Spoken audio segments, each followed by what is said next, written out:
Welcome to the Margin Business Digital Entrepreneur Podcast. In today's episode, we got Malte Karstan.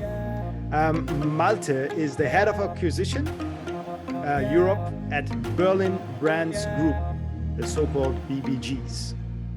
Malte, I'm very happy to have you here today.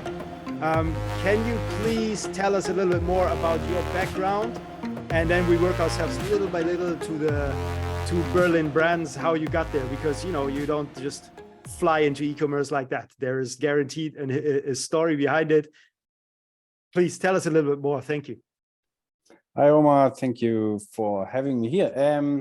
Indeed, there is a story behind. There's a legacy behind why I'm sitting here today, and it started somewhere in the 90s. When e-commerce was the next big thing or something pretty new, basically only in the US in the beginning. And I got pretty quickly addicted by that e-commerce idea, right? Like buying stuff in Germany, selling it into the US, and then finally, guess what? The American marketplaces came over to Europe. And that was, of course, something, 99, eBay came over, and also in between, like Amazon. And I already had some sort of an advantage back then, being experienced with the e-commerce in generally, and then started my business and started selling into the US, like, first of all, like buying stuff in Europe, selling it into the US, like early Amazon. And was quite successful already, learned a lot about arbitrage and all that stuff and the differences between the continents. And in those days, of course, there was like a big gap, right? A big difference. Then when the platforms came over to Europe, that was like great for me, seeing eBay and Amazon coming over, buying Zalando in Germany and so on, making their moves into Europe. I was quite well prepared and drove that wave, basically, literally. And yeah, I mean, I was really addicted by that internationalization idea, right? I went into South America when no one else did. I was the first one in Japan, opening up the Japanese Amazon account, weird, with a friend in Japan and the bank, and that was really pretty amazing stories, South Africa, Australia, and so on. And loved that very much. Throughout the years until like 2018, the companies were growing, and I was, let's say, relevant in that business. And then I sold my companies to a big player internationally, who, let's say, used that international e-commerce platform for all their subsidiaries and stuff. And since then, I'm a consultant, and for e-commerce, I did everything like from scratch. Yeah, from the one-man show to the big entity with hundreds of employees. And finally, I also, let's say, came to the BBG. And I'm here for quite some years. It's 3-4 years actually. And 2 years back, BBG came across that idea doing this M&A thing. Yeah, BBG is an established e-commerce company. It's existing since 2005. Many own brands. Let's say, for example, like one brand, Karstan, is really one of the biggest brands here, like real e-commerce brands in Germany and Europe. So that's why there's a lot of experience. And then the M&A thing came in, and we made it quite successful until today. That's what I would say. And integrated those brands and everything under the big umbrella Berlin Brands Group. So this is the story until today. And yeah, that's great for now. It's already amazing, because there is so much information in there. And back in the 90s, e-commerce is when I think back, I was looking at e-commerce. I was playing around, but I was not really aware that you actually can really order of an Amazon account. And in 2000, I still remember I had an Amazon account, but only for buyers. I never crossed my mind that I can actually sell on that, So it came like a few years later for me. But still, in the 90s, that is something really amazing and very, very early. That means you were like I don't know, back then maybe 20 or so, or a 17 or something like that, and playing around with the early stages of the internet. And it must have been kind of crazy. If you want to upload some pictures or something like that, it could cost you hours in order to upload that, correct? Indeed, yeah. Indeed. Wow, it was a different time. It's it's like a time machine, and I think it's really really nice, because sincerely, it's this first time I hear somebody talking about that at that early stage. The most stages I have encountered is like maybe 2005 to 2010, and then these big stories began, like everyone was selling, and from there we got the big stories. But before, it's really something, and I really appreciate that you talk about this, because I understand completely how hard it must have been, and the learning curve and the learning process you have been going through at that early stage, and obviously that you have a lot of experience, because going through all of this, the 2000s and then the 2010s and now the 2020, actually I don't know which stage, but if we go out of the aggregator stages already, now we're in the second stage. And there, I wanted as well to ask you a quick question about all of this, because it's super interesting what happened, obviously, in COVID, that everything blew up completely. I mean, we all, the first 3 months of COVID, everyone was sitting and saying, okay, what is going to happen? Are we gonna sit still and sit in the house and don't do anything, or what is going to happen? So, and it turned out actually that everything was fine, everything was good. It even got more, So even for us as a company, everything went on. We still translated and localized our listings, thousands of them. There was no problem at all. So it actually went more than we actually thought, and were waiting that something happened. Obviously, if we would have an office, the whole situation would have turned out differently. But thank God we are remote, so it's all good in that view. So after 2021, we had about I hope I always get the number right, but it's like $12 billion, which were on the market from different big aggregators out there, and they were beginning to buy left and right companies as well. One of our biggest clients, which were doing at that time 50 million per year, they were as well bought by one of the aggregators.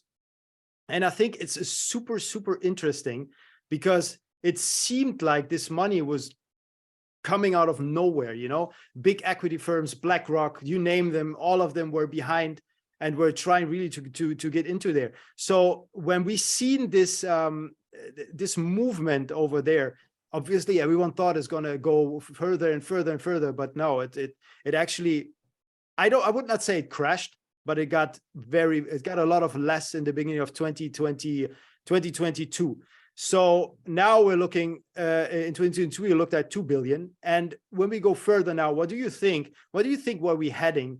And what is the next scenario? What's going to happen? Will there be again another big buy of these the companies which are currently still on the market and waiting to be bought? Or do you think it's going to take a few more years? What do you think about this? Oh, there's a lot beyond the question, right? I mean,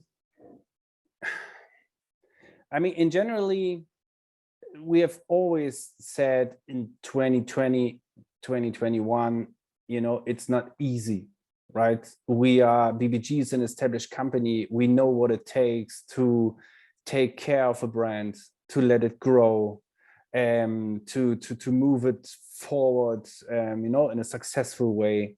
We always said we know what it takes, and there was no communication with whoever, let it be a founder on the one side or a bank on the other side or whoever, we're not telling like no one, it's going to explode forever. Throw your money in and don't care. Throw your brand in and don't care. You know, we always said, okay, there's a certain bump. Yeah, there's a certain COVID situation. There's a certain logic behind. Closed doors represent an e-commerce boost, you know, that won't take forever. So let's be prepared for normalization. This is what has been taking place now, right? There is a, I wouldn't say if you compare the entire graph of the e-commerce development, you can clearly see that we are still, you know, like benefiting from that bump, that we are still atop the normalized graph, like how it would have been without any COVID impact, right? That normal graph from the past into the future, and we are still atop that. So there is some sort of a plus. There is some sort of a surplus. Of course, this surplus is, let's say, swallowed by the successful guys, right? This is simply what it is. So there is a normalization across the world, like always. You know, some store chains are disappearing, some Sears and some, I don't know, Kmart's whatsoever. There are some guys that are disappearing in the classical world, in the standard world, you know, like same in Germany, Galeria and so on. Now Macy's is struggling. So there's always an exchange, a progress, some are left behind. And that's the same here, right? If you really took a big bet and you really paid like multiples like crazy to founders, with the clear expectation you should have had in your mind that there might be some sort of a normalization coming across soon, then of course you are in big trouble, right? If you overpaid, then of course you overpromised as well something to the founder when it comes to, you know, like later payments and related payments. That's then that is a problem. So and there will be some sort of a consolidation in that aggregator market, of course, but still the underlying idea, let's call it like this. We as a BBG, we started in 2020, and of course there was some sort of when we first thought about it, right? In the summer of 2020, let's say, when we sat together and we're thinking about this aggregator thing, there was some sort of a slight COVID impact, let's say, right? But basically, we were thinking about the general idea, more generic, more agnostic, you know, not really, let's do it just because there is this, you know. And that's why we still believe in the general model.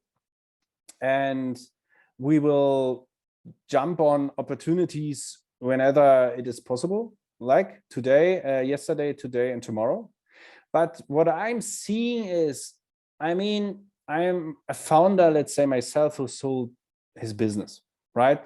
And what I'm seeing actually today is there's no ideal time for founders selling their businesses, because basically you are somehow judged by your last 12 months. I mean, that's basically what it is. Those last 12 months look, most of the time, do not look that bright. Yeah, because it's 2022, it's compared to 2021. There are some guys, I'm talking to founders every day, right? There are some guys who are even outpacing 2021 with the 2022 figures, right? It's crazy, right? It's amazing because it did everything right, luck and everything in between, right? Or pretty small in 2021 still. And of course, 2022, like first real year, and they're growing. That's not the case, right? I'm seeing 4-digit growth, but basically that's on a lower basis, right? But still, it is not an ideal time for founders now. I'm seeing founders, and it's pretty sad from my perspective. I'm seeing founders really like throwing away what they've, you know, achieved in the past years for 1 point baba multiple, or for I don't know, really taking all the risks. Yeah, you only get the money in 500 years if, you know, like, and you know, so all the ifs in between, you know, and that sounds for me always like, I don't know. So there might be and there's always be a founder who is let's say, somehow in a rush, wants to move, life changed, is going to retire next year, whatsoever, right? There might be situations where those founders maybe do not care that much, right? But basically what I'm seeing most of the time is, if there's a true demand of selling now today, then there might be some sort of a fallen angel scenario, or a problematic background somehow, or, you know, like the fantasy is gone of how to proceed, you know, it's getting all too complicated, and I want to get rid of the thing simply. So, I mean, from aggregator perspective, now is the golden times, right? Now is the golden days. Yeah. From founder perspective, I would, let's say, go into my cave, take a rest for the next 6 months. Huddle. Yeah, you know, and you know, this is basically the two different perspectives, and there's always two hearts inside of me, you know, like thinking about both perspectives, and I would not pull a founder through the door, like forcing him, you know, to the BBG now, otherwise I will, you know, this is something, let's be honest, let's be straight, and it's not an ideal time for a founder who has some still opportunities, there's still scaling potential.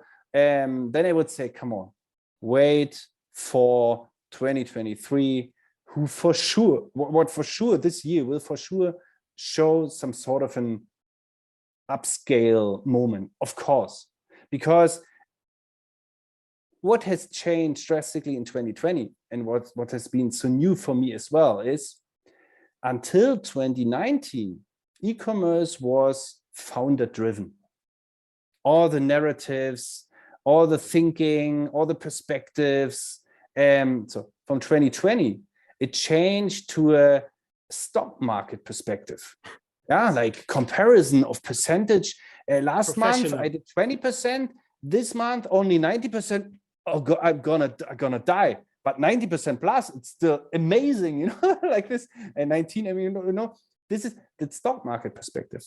And if we follow that logic, then 2023 can only get better compared to 2022. First of all, freight rates dropping, you know, down to $1,000 I've seen for iCube. Raw materials going down, right? Posted that on LinkedIn as well. Raw materials prices are, you know, like downwards perspective. Yeah, there is still some things in terms of oil and all that stuff, you know, like moving a little bit strange. But the general perspective is everything that was, let's say, allocated as a problem in 2022, underlying costs, prime costs, everything, you know, it's changing now. So following that logic, it should be better in 2023, first of all. Second, of course, we will see a different behavior from the money perspective, you know. I do not expect in the middle of 2023, like banks again, like rushing in like crazy, you know. They have learned something, you know, and they have seen like how most of the aggregators destroyed their money, you know, like within a glimpse, you know, like 100,000 EBITDA bought and brought it down to 10 or 20 or whatever. So that's of course crazy. And I think it will be more hesitant.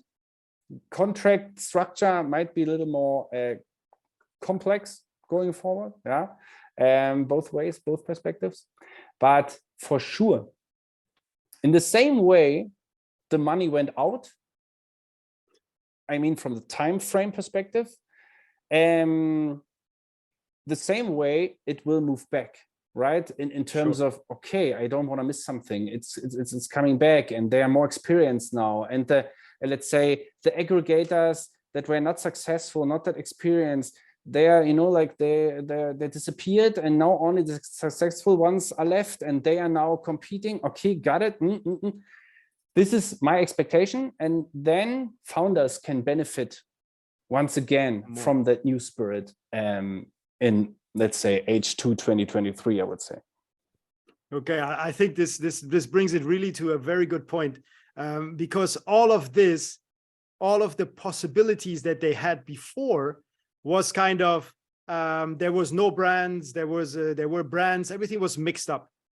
So now we're looking more into the brands direction as well. The aggregators, everyone who buy M&A firms, they're looking more on the side of a sustainable business, something which really, is a brand which has something behind them, which don't maybe not even have to source in China, and can be sourced within the US, within the European Union. The Eastern Europe is brilliant at the moment for sourcing and everything. So all of these type of brands, I think, or this is as well my question to you, all of these type of brands that people are building right now or want to build in the future. Do you think as well it's a good point right now to build something big like that for the next months? Or do you think that's it? We should not touch any more e-commerce at the moment. What is your advice to anyone who wants to go into the business and has some money to spend as well? I mean, there's always a good time, let's say, to start an e-commerce business, right? I mean, we are still at a level today when it's like e-commerce is 15% of the entire market. There are different numbers flying around, at least for Germany. It might be more in the US already. But you know what I mean? It's still, let's say, on a low level. There's still something coming up. There's still growth going forward. If you would ask me like two things, would you open a store on the street? Or would you open up an e-commerce business? Sure, this is clear. What are the alternatives, right? If you have some sort of an idea in terms of creating something, building up something, you want to sell something, you want to do marketing, you want to tell a storyline, it's your baby, it's your thing and something, then there is not, let's say, endless opportunities, right? There's maybe like digital, there's the physical marketplaces, e-commerce perspective, and there's the retail on the street. So maybe I missed something, but like basically, right? So of course, I would say, let's go for e-commerce because there's growth. Yeah, there are different figures flying around, but in 2040, we will be at 90%, or it depends on the territory, maybe a 90% e-commerce share. Yeah, it's a complete different behavior. I just have to look at my 3 kids, right? How those 3 kids behave. There's no one going into a store, or it's a complete different perspective. I want Pokemon cards, and tomorrow it's like TikTok, bam, purchasing via TikTok. I've seen it at TikTok or Instagram or Snapchat or exactly. Be Real or whatsoever, right? So this is. I only have to look at this at 10 years, right? and then I'm seeing like what we're like going to, right? And that's why there's always a good time. Always the same like questions apply, or the same heads ups, right? In terms of experience and keep calm and don't overshoot too early, and I'm truly believing in this whatsoever thing and buying 1 million of it and so on. So there are trillions of advices, right? But still there is a good time, yes. There's also still, I'm still seeing a lot of founders, actually a little bit more silent, but like starting new things. Yeah, I'm approached by several founders saying, this and this brand we talked about could be, I would say, could be that I'm ready to sell it because we are really trying to do something new. So, this, let's call it like this a little bit, right? 2022 was some sort, let's call it a crisis somehow, right? At least in the minds, in the heads of the founders, right? Okay, it's not that easy, like buying, selling, a little bit marketing, a little bit here, a little bit Prime Day, a little bit Black Friday, No, it was different. Too much stock, high costs like for bringing the goods in, higher costs for selling the goods in terms of like marketing wars and you more and more experienced sellers and so on. So but still I'm seeing a lot of founders like having learned from what happened, you know, in terms of categories, in terms of product dimensions, you know, this big thing filled with air is maybe not ideal, yeah, importing it from China compared to a small tiny thing that costs 10 plus euros, you know, for example, 10 plus US dollars whatsoever. So they have learned, trying new things, approaching new ideas, starting new things, changing repertoire, melting down repertoire, not like 100,000 different SKUs. Maybe let's concentrate and focus on and so on. There's a lot of change. There's a lot of learning, like in every crisis. And like after every crisis, if we call it like this, there is a new fantasy, new drive, new spirit, a new launch scenario, you know, always. That is, of course, there's a logic behind, of course, yeah, because many are disappearing and the market is rearranging, but it's also the learnings. And that's why the good ones are adapting the problems, you know, like thinking about rearranging, and we will see a lot of crazy stories again, yeah, and we will see a lot of crazy development in the markets and things we are really like speechless, you know, crazy. We will see that definitely again. Otherwise, I could not explain how we get from the, you know, from the 15% today to the 90% within, you know, what is that? Within the next 15 years, 15 years, roughly, you know, like, you know, there must be something, and there will be something for sure. And what we see today is, of course, like there is some sort of a valley, right? There's felt by many, but definitely there is some sort of a valley. But this is always a chance. This is always a chance, and that was always a chance. And yeah, now there are different topics coming up now that will drive that change. Think about AI and all this. Oh yes, you cannot imagine so AI. Yeah, so that's why there are some signals on the horizon, you know, like telling, you know, there's something coming up that will drive that change, that will catalyze that change, that will push it, you know, that will drive us into that future, right? That's not only live shopping and all this AI stuff in terms of arranging things, you know, like you can try something on basically at home and so on. There's so much coming up. So I'm really in a suspenseful mood going forward. That's amazing. And you know what, through all this what you just said, I wanted actually to ask the question, so where you think you're going in the next 5 years, or where do you think Berlin Brands is going for the next 5 years? So I got already my reply, because you know, planning for the next 5 years is hard. There are so many possibilities, you know, and I think what you just said, like you can literally try some stuff on without buying it, you know, all of these things, you know, we don't know how fast they're going to come. We don't know how fast everything's going to go, and we have to adapt. I mean, now companies as the size of Berlin Brands, I think, will be a little bit slower to adapt than maybe smaller companies. But you got already my reply, and I'm very happy with that, because what you actually saying is that really there's different possibilities, and we just have to take the good opportunity and not you know, go for the like the last years there was a slower movement, you know. Right now we have seen already everything is moving very fast, so we just, if we adapt, everything is fine. I think this is already really really good. And I have another more funny question for you as well, before we close this down. Would you rather spend 1 year at the North Pole or 2 years in the Sahara Desert? I know it might be a weird question right now, but I mean, basically North Pole for sure. Really? I mean, it's a little bit difficult if you really, let's take the South Pole, yeah, because there is some sort of land, let's say, underneath the ice.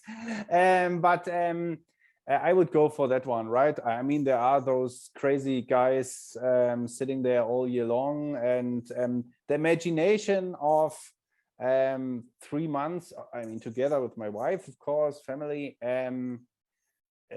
the imagination of 3 months, you can't get out, and you really have to focus on yourself. You're really like, you know, like in a box in that kind of station there, you know, at the South Pole, and in 3 months there's nothing. You are on Earth. I mean, you maybe remind this doctor, yeah, this doctor who had to do some fixing with his heart on himself or something, because there was no way that someone from the huge world could visit them, could be sent there. There were several approaches with the plane to you know, to throw something, and I think they supplied something they were needing, like for this entire process, but no doctor, no person, no possibility. And that's a crazy and weird imagination, but interesting. That's adventure somehow. That's kicks me somehow. Oh, definitely. But I'm surprised, you know, you're that you would like the North Pole instead of the Sahara Desert. It's good. It's good. I mean, you know, northern Germany, it's cold. I know myself. But you know, North Pole is even more. And we go from this question, we go right in the next one, because when you're at the North Pole, for example, what does motivate you, or what does motivate you in general? I mean, you mentioned already your family. So I guess that will be the reply, right?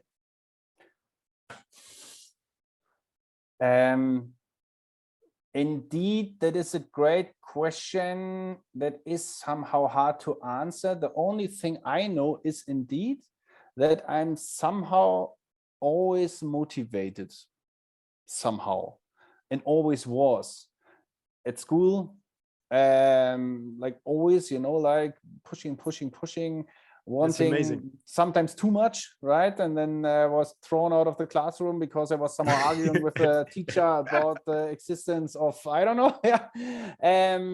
But that was always like this. Also, when I was studying the law and then this e-commerce thing, and I was always like asking, pushing, wanting more. Is there something to improve? Is there an idea, you know? Like I mean, during my study time, I was working parallelly in a company, and I started as a part-time employee, like for 400, was it mark back then? Yeah, I think so. I think so. In Germany, you know, and it was really like, and I made it as a part-time employee until the, let's say, deputy boss position, let's say, second position in the company. And then I had a meeting with the boss, and he said, is it really true? Someone told me you are still getting 400 mark and you are here 24/7, and you have that much, let's say. It went so fast, and it was so, you know, straight. Sure. And so, and I was really saying, yes, but that is basically not what's driving me, obviously. Right? And that was not back then and in those days, and not today. It's really, I want to change something. I want to improve. I want to educate. I want to help. I want to make something. I'm not accepting like something in the it is as it is scenario like this. You know, there's always a question. And there's always, that is driving me. Yeah, I know this is driving me. You know, I cannot sleep at night. There is this problem, and and then I'm really sometimes working like 2 days in a row without sleep because I want to change and solve, and and so until this is drastically changing. Right, this is driving me since I was in a kindergarten, where I was like in a last group of the kindergarten. They trusted me that much that I was, let's say, like how's it called, like taking care of the smallest, of not the smallest, okay, but one of the smaller groups. When they took the coffee rest or something, then they took me out of the group of my group and set me on a chair in front of the guys in that group. They were sleeping or lying on the beds or like doing like blah blah blah a little bit or something. Set me there and said, okay, yeah, Malte, we trust you. You're doing it right. And this is my understanding of drive, you know. Since then. I think, yeah, but I think it's something really good, and if you have it in you, it's amazing. Some people are really struggling to that. that they need to get motivated, they need to do something. And I think it can be learned. It can be learned. And if you have a goal in life, something that you love, you definitely find the motivation to do it. That's what I would say. One last thing. What is your message to the world? If